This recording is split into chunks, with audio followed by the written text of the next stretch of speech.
Hey, there's a newsstand over there! Want to grab a copy of the Steambird? We know our Fontanian friends love a little drama. There's no way they let their readers down. Isn't that Charlotte? And standing next to her, surely that can't be Kinich? How about... Lost treasure resurfaces at last. Behold the beauty of the Remurian teacup.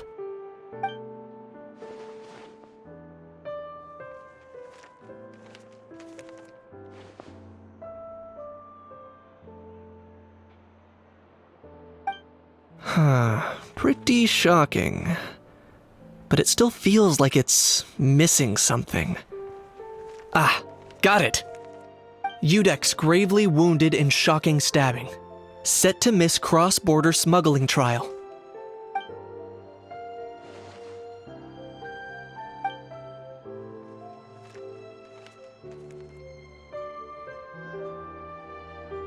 Huh? What? Did Paimon hear that right? Neuvillette was stabbed and gravely wounded? No, surely that can't be right. Can it?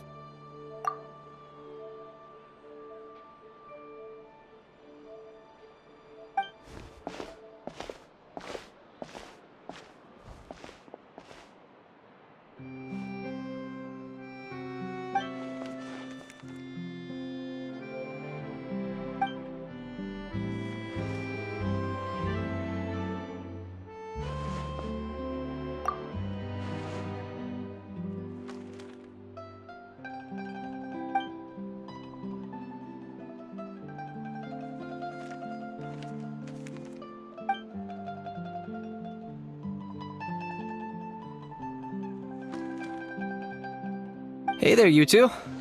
Fancy running into you here. Yeah, that, and also a less than pleasant shock. What the heck was all that about a Saurian meat restaurant and the Udex getting stabbed? Please say you weren't being serious.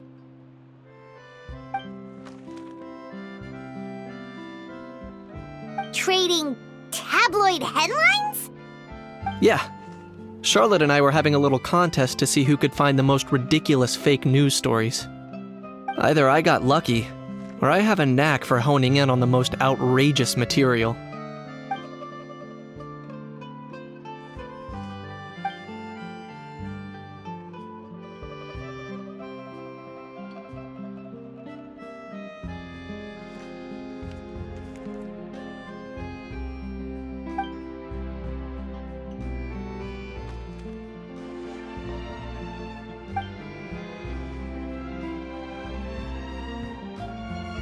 If I had to quantify it, I'd say about 1% of what they write is the truth. Huh? Him? Lenient? Oh, you gotta be kidding! Ah! Don't get me wrong. I'm not trying to give credit to these so-called news stories for occasionally including a grain of truth. All I'm saying is, even the wildest leaps of the human imagination are always rooted in reality. You mean all those fake headlines you mentioned actually do have some basis in fact? Sure they do. For instance, there was in fact a smuggling trial recently. Considering the amount of speculation surrounding the smuggled goods, it's no wonder there are rumors about restaurants serving saurian meat or teacups being unearthed from ancient ruins. But in reality, the goods in question were simply a few ancient relics dug up from ruins in that land. Rest assured, no saurians were harmed in the process.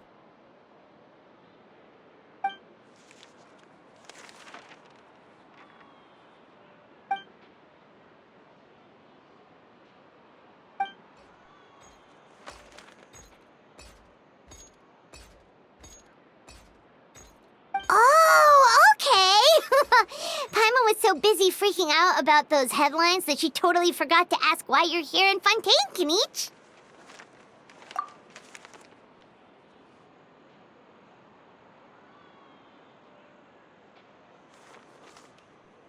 It was a pretty open and shut case, and my testimony in court was clear enough.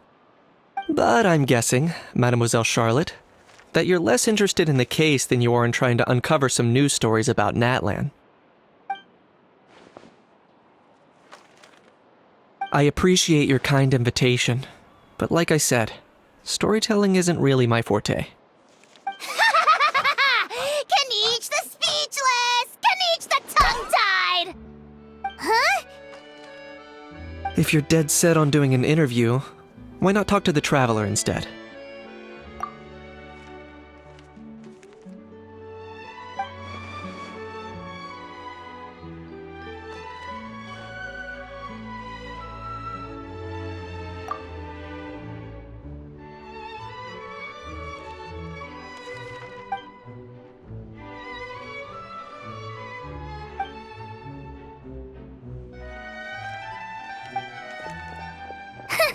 Charlotte never stops, does she?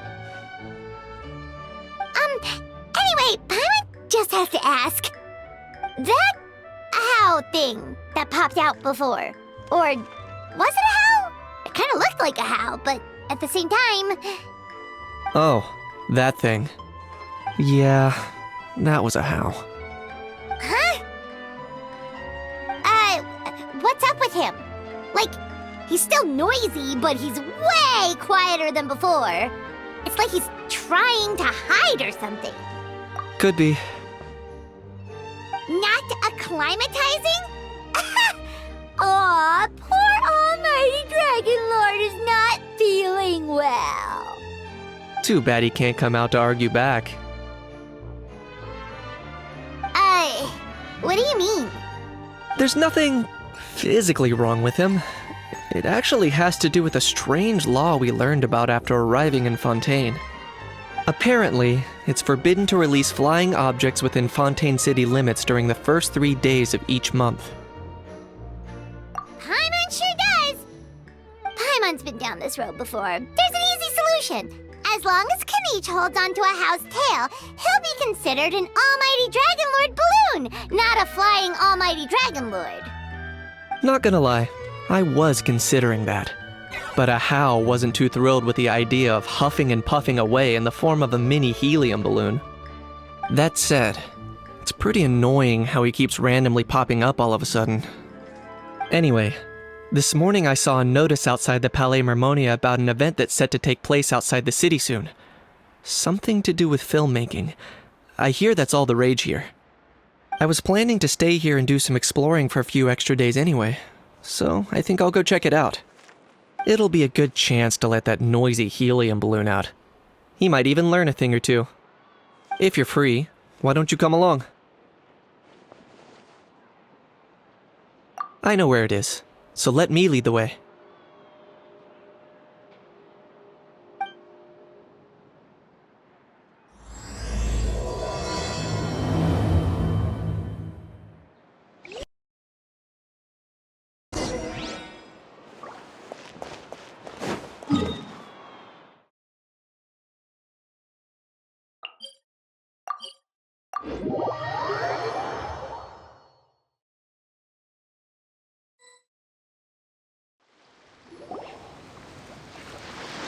Looks like I remembered correctly. Here we are. Wow, this is awesome! Hard to believe it was just an empty beach before. Yeah, it was still completely deserted only a few days ago when I passed by on my way to testify at the Opera House. There must be some efficient workers in Fontaine. Quite impressive. A few days? One night was all it took. Rap-a-tap-tap, ta-da! But is this all it takes to blow people away? Oh, no. Given my past experience, I can't let myself get carried away. Oh no, you've forgotten me? Oh, does graph adversarial technology ring any bells? It's me, Lapine Pauline!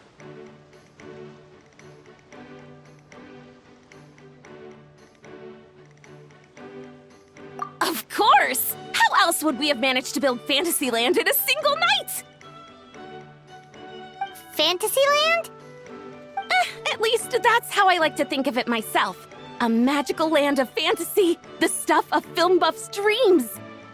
I know it sounds like I'm laying it on thick, but that really is the goal here. As you can see, the theme of this amusement park is Fontanian filmmaking, a place for all film lovers to come together and co-construct a world of dreams. Co-construct? Well, that's a relief. Sounds like you're sharing the cost this time rather than pouring your entire life savings into a single project. Nope! I might be inviting others to help fund this, but that doesn't mean I haven't thrown all my life savings into it too! Huh? You've gotta be kidding. Ha! Look at you, puny little humans. Recklessly betting your entire future against some stupid vanity project. If you're expecting even an ounce of sympathy from the almighty Dragon Lord, dream on! Mockery is all you shall get, straight from the heart! Sorry, just ignore that little gizmoid. He likes to butt in occasionally. Do go on.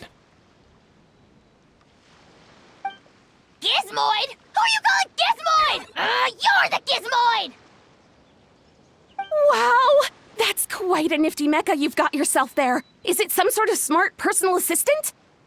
You ought to let Miss Charlotte see your cool gadget. Oh, who knows? Maybe you could even look into mass production! Mass production? Ugh, insolent, vulgar, and disrespectful! I, the almighty Dragon Lord, am one of a kind! There has never been another like me, nor will there ever be! And another thing, smart is the understatement of the century! I shall have you know that I am Kahula, forebear of ancient wisdom! I lived for eons long before any of you were born! What? Heavens above! I beg your pardon, forebear of ancient wisdom. Please, I meant no offense. Idiot meets idiot. What's all the fuss? Making some new friends, are we?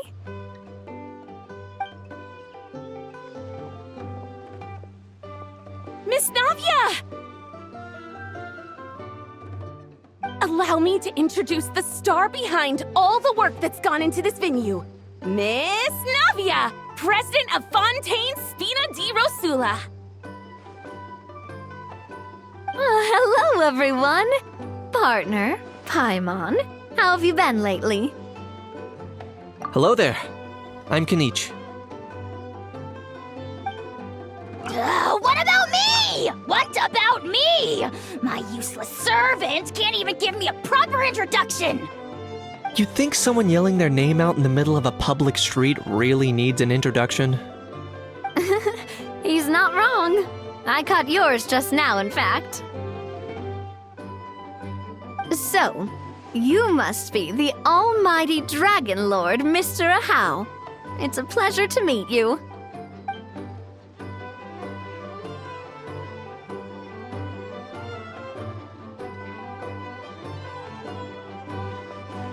Oh, see that?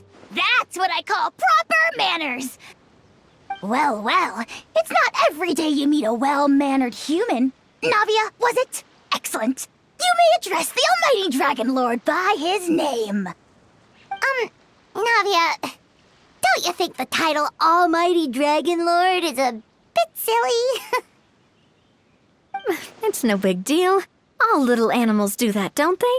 I mean, try to puff themselves up to look more impressive.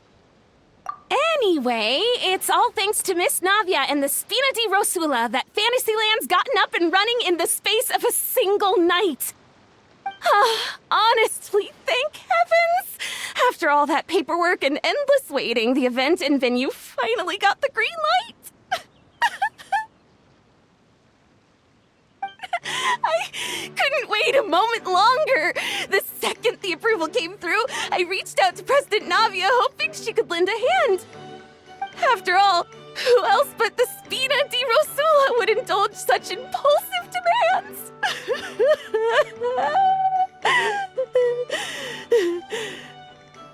Sorry, traveler. Miss Lapine Pauline sometimes gets a bit overwhelmed by her own excitement, as you can see.